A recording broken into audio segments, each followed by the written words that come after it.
Hello, this is Zahirul Alum. Welcome you all on Frankly Speaking. My guest today is Michael McGraw. He is the Interim Regional Director, South and Central Asia of Save the Children International. He is a development professional with more than 20 years of experience in Asia, the Middle East, Africa and the Pacific. Michael McGraw has worked as Country Director for the Save the Children in Armenia, Central Asia, Pakistan, Malawi and also in Bangladesh. He has been based in Dhaka since early 2011. His professional background is in natural resource management, but he has been responsible for managing or overseeing programs and projects in livelihoods, health, education, HIV and AIDS, and children's rights in both development and emergency context. Michael McGraw is an Australian, and we welcome Michael McGraw on Frankly Speaking. Thanks for joining me on Frankly Speaking. Thank you very much, Zahir. Pleased to be here. Michael, you were in Dhaka, and on 14 February, in presence of Prime Minister, you have launched, jointly launched Government BRAC and Save the Children International digital media program. So, let's start our conversations with that program. Why? What is the purpose of launching such a program, digital media program? Sure. Thank you very much, Zahir. It's one of the programs we're most pleased about. First of all, because it's reaching vast numbers of children. More than 1 million primary school children in Bangladesh will be reached by this program. It's being done in partnership with the government of Bangladesh, and it's introducing, under the Prime Minister's vision of digital Bangladesh, a whole new way of teaching children, a much more exciting, interactive way. You know, the old way you used to have a teacher who would stand up at the board and the children would chant, and a lot of that information just didn't go in. Now the kids are excited, they're really focused on learning, and we're very proud to be associated with it. The new means of learning or teaching. That's right. Is that definitely it's new in Bangladesh, but can you share the global experience regarding the digital media program? Sure. That's one of the advantages of an organization like Save the Children. We can bring global learning to Bangladesh. In countries like in Western Europe or America or Australia, it's the normal way. Children are working in IT-enabled classrooms where they can immediately interact, they can create content, and they say you learn 1% of what you hear, but 99% of what you do. So this is what's actually happening. Children with access to this can actually interact. They can send information, get response back from the teacher, and quickly sort of take on this new knowledge. So what led you to think about it for Bangladesh, introduce it for Bangladesh? Well, I think Bangladesh is transitioning. It's becoming a middle-income country, and the old ways of doing things really are no longer effective and no longer necessary. The government has a vision of digital Bangladesh where already everybody has a mobile phone, many people have smartphones, and increasing this internet access. So this is a perfect opportunity to introduce a new approach. Right now is the right time. Already 1,500 schools have been equipped with these digital media-enabled classrooms, and the objective eventually is to reach all 108,000 primary schools throughout Bangladesh. Some of the recent brutalities, some of the very cruel incidents and the abuse of child's rights in Bangladesh. So how the Save the Children International is dealing with all these incidents in Bangladesh? Well, first of all, we're trying to get a change in the way people think about children. Bangladesh was one of the first signatories in the world of the Child Rights Convention, which guarantees rights for children. Okay. But making that a reality is tough. Resources that are available to the government are not very great at district level. Parents and the broader community has to take responsibility. People have to step up and act and not stand by when violence, terrible violence, is perpetrated against children. The case of Rajan and Rakib last year, the recent one with Jahid in Rajshahi. And Imam, yes. What is unacceptable is that sometimes people stand by and allow this to happen. And we all have to say in our hearts, no, we will not tolerate violence against children. And a particularly bad example of violence against children is early marriage. Bangladesh still has one of the highest rates of early marriage of children in the world. Half of our children are married by the age of 15, half of our girls. And we are actively working to stop that. Michael, to understand the, brutality, rising brutality against the children in Bangladesh, let's, look at an editorial by an English daily. They wrote about the recent incidents, and to depict the picture. The barbaric treatment of children, the most vulnerable group in society, has become a dangerous trend these days. The horrific beating of 2 young boys for being suspected of stealing mobile phones attests to this. The terrifying murders of Rajan and Raki, both children mercilessly tortured to death by grown-ups, continue to haunt us. They're saying this. And the fact that 2 of the assaulters of this case, the recent case in Rajshahi, were members of security and law enforcement agencies, makes this all the more reprehensible. For if the protectors of law become ruthless torturers of children, what hope have we that this malice will be eliminated? So, you are working to protect and promote the rights of children, but there is no recession of this incidents in Bangladesh. So, are you gravely concerned that despite of having all the efforts put in forward by the government, policymakers, or the law enforcing agencies, international organization, still the brutality is gravely rising in Bangladesh? Yes, I am seriously concerned. At the time of the killings of Rakib and Rajan last year, I called on the government of Bangladesh to, at the very highest level, declare that violence against children was unacceptable, and to put in place measures to get the police to actively go out and seek cases where children had been mistreated, and to proactively punish those people. It hasn't really happened yet. Okay. I think what needs to happen is not just pronouncements, but we need to actually put in place policies, procedures, and practices so that people feel happy, feel free to report incidents, that they trust the police, and that the police then actively investigate these things. That's what needs to happen.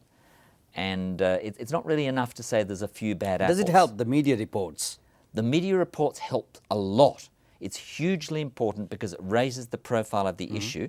Then it's up to the government to act. But some people argue that the media reports are counterproductive. No, I wouldn't agree with that. I think that if you don't shoot the messenger. If there is a problem, it's the media's responsibility to report it, and then it's the government's responsibility to identify a solution. Okay. But the media is acting highly responsibly in this matter. You're watching Frankly Speaking. My guest today is Michael McGraw, Regional Director of South and Central Asia, Save the Children International. Michael McGraw, why do you think the ordinary people are doing these horrible things? Why the trend that people are getting so brutal, so unkind, so barbaric towards the children? Why this is happening in Bangladesh? It's a very tough question, but I think part of it is a feeling of impunity, a feeling that people will get away with things. That terrible case before with Rakib, I think it was, where somebody uploaded onto Facebook a video of the murder, and then one of the perpetrators escaped to Saudi Arabia, which has no extradition treaty. Yeah. So he was sure that his connections would protect him. People have to be sure that their connections won't protect them. They have to know there is no escape. Okay. Could you please shed some light on other challenges on the child issues? Yes, another crucial issue is nutrition. It's not quite as sort of high profile perhaps, but about 35% of children in Bangladesh are malnourished. They get food, but it's not the right type of food, and as a result they are underweight and as a result, their brain development is less. Okay. Now, Bangladesh can't afford this. Our wealth is our people. Okay. And if children are, there's a significant impact on gross national product, on economic growth as a result of this. So we need actively to start to more effectively combat malnutrition. Save the Children is just starting a new 6-year project in Sylhet, which is one of the worst hit areas. But you have to deal with the underlying causes, and the underlying causes particularly include early giving birth too early. If children give birth, they don't know how to care for children. Children should not be mothers. When you grow up, you learn how to care for children, you learn how to feed them effectively. So that's a crucial factor. So, along with the Save the Children International, what are the level or degree of assistance to Bangladesh to getting over the malnutrition problem in Bangladesh?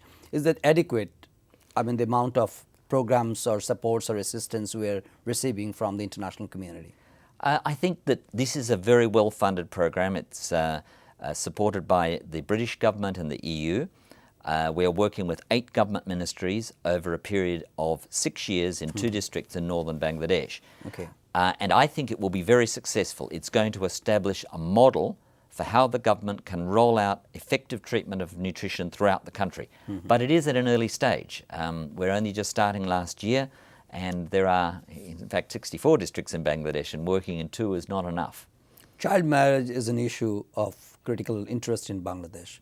Do you work on this? Yes, we certainly do. Unfortunately, the incidence of marriage of girls is very high. The average age of marriage is 15.6 years. It's the 4th highest rate in the world, up there with Chad and Niger. And Save the Children's been working for quite a while, together with local government and the national government.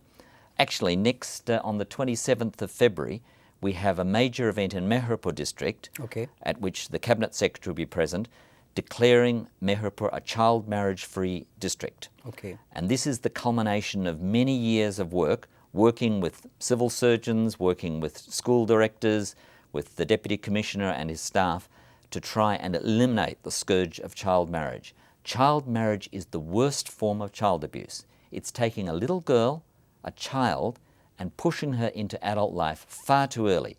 She gets out of school, she raises a child when she's not ready for it, it damages her health, it damages the child's health. It's a terrible thing, and Bangladesh needs really to actively address this problem. So this is a problem which is alarmingly rising in your view right now in Bangladesh? No, actually I would say that it's declining, but very, very slowly. Okay. But it's still extraordinarily high. And as I said, it's the 4th highest in the world, and it's stubborn. You know, it's coming down just little by little every year. Okay. Actually, one of the important things that's addressing it is the increasing participation of women in the garment industry, because they can see there's a job for themselves. And that is another way of dealing with the issue of child marriage. If we can get good education and good jobs for young women, that will delay marriage. So, the reasons behind child marriage is the lack of awareness only, or enforcement, or what are the other things in your view I can think contribute in this? there are a lot of different issues, and you've rightly identified this as quite a complex issue. I think probably the most important thing is the lack of alternative opportunities for girls. Okay. And naturally, if you're a father in a small village and your daughter has dropped out of school, there's no job for her. Sense of insecurity is a big problem. Exactly. And girls do get harassed on occasion, and fathers are worried about their daughter's honour and so on. So if we can get good education and jobs for girls, then their fathers will say, no, let's leave them there. But also, I think increased enforcement by government is important. We need to work with the marriage registrars. We need to work with marriage brokers and government officials and the police. You're watching Frankly Speaking. My guest today is Michael McGraw, Regional Director of Southern Central Asia, Save the Children International. Michael, how effectively the Save the Children International looking at the child labor issue to deter child labor in the countries like Bangladesh? Because this is also one of the areas where people are gravely concerned about the abuse of childs in many front of life. Yes, certainly, Zahir. Bangladesh has effectively addressed the issue of child labour in the formal sector, but that's only just a tiny part of the national Like in economy. ready-made garment. Exactly. But in the Category A factories, maybe yes. But most employment is in B and C factories and in very informal workshops. True. In the leather industry, in the brick-making industry, in the jewellery industry, there is extensive employment of children. And the causes are poverty in general and lack of enforcement by the appropriate authorities. Save the Children has been working particularly with civil society to identify skills that children need, can use, and training them. We have more than 160,000 children which we're reaching through our vocational education programs in colleges throughout the country. But that's still a drop in the bucket. We need to do much more, and I believe the government needs to work to establish a very effective integrated vocational education system to ensure that children get skills and to eliminate young child labour. Children aged 10, 12, 13, actually particularly domestic workers. There are children as young as 8 years of age doing 16 hours a day, sleeping on the floor. This has to stop. Domestic violence against domestic help is also a very rising, alarming situation in Bangladesh. If you live here in Dhaka, you can hear it when you lean out your window at night. Children are in a very vulnerable position. They're alone in an apartment, often cut off from their parents, and sort of at the mercy of their employers. And there's no place for an 8-year-old child working in someone else's home. There's no need for that whatsoever. Save the Children is in a small way trying to link parents. We have a national program called Link Up, which is now being rolled out throughout the country, where we keep parents and their Upazila officials in touch with the child. So whenever a child moves, but really that's a band-aid job. We need to stop the employment of these young children in domestic labour. But do you see a significant improvement in this regard? I don't yet see significant improvement, but the government is considering making domestic work come under the Labour Act. And we have probably one of our best working relationships is with the Ministry of Labour and Employment. We have a very strong secretary there, and I very much enjoy... You find them serious? Yes, I find them very serious.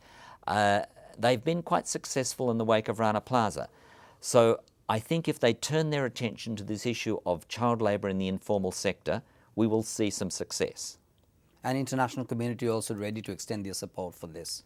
I believe so. Unfortunately, Bangladesh is known for its incidents of child labour. We'd like to stop that. We'd like to ensure that Bangladesh makes the same progress in this area and that nobody thinks of Bangladesh as a country that is afflicted by the scourge of child labour. My personal opinion in terms of ensuring child rights in Bangladesh, in many ways the environment in Bangladesh is not that safe, it's not that friendly, it's not that adequate. And Save the Children, along with other international organizations working with Bangladesh and the partners in Bangladesh. So, in terms of your strategic vision, your programs you are taking or you are going to implement, or how efficiently the collective efforts are putting forward to reach all these goals you have set out to ensure a safe, a friendly,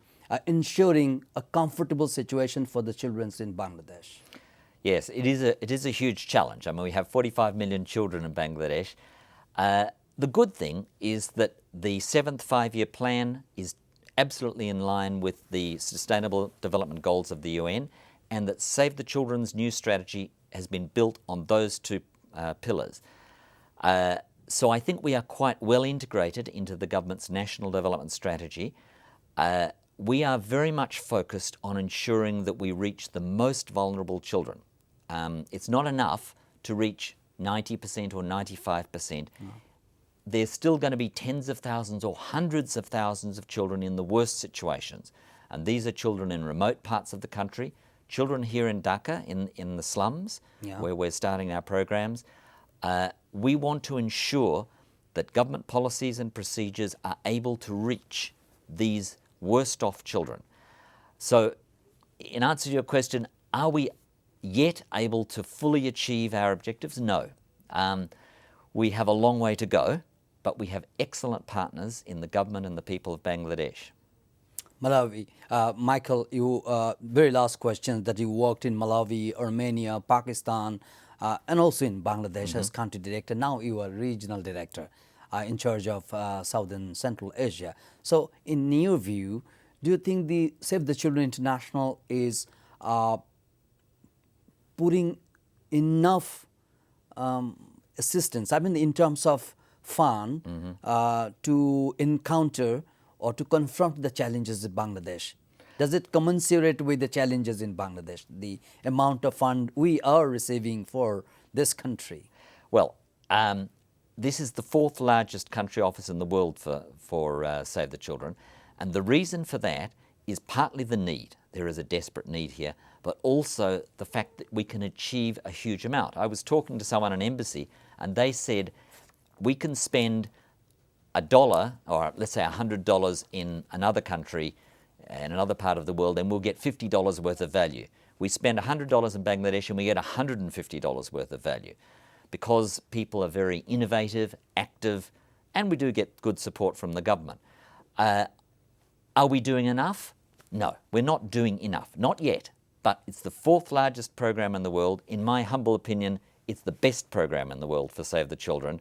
And I think we have the potential to achieve great things for the people of Bangladesh, and particularly the children of Bangladesh. And hope Bangladesh will be receiving continuously your support and your attention. We've been here for 45 years, since before independence, and we certainly have no intention of leaving until the job is done. Thank you so much, Michael McGraw, for joining me on Frankly Speaking. Thank you very much, Zahir. My honor. Thank you so much. Dear viewers, we thank you indeed for watching this program. We invite you to watch our next episode. Until then, do take care and goodbye.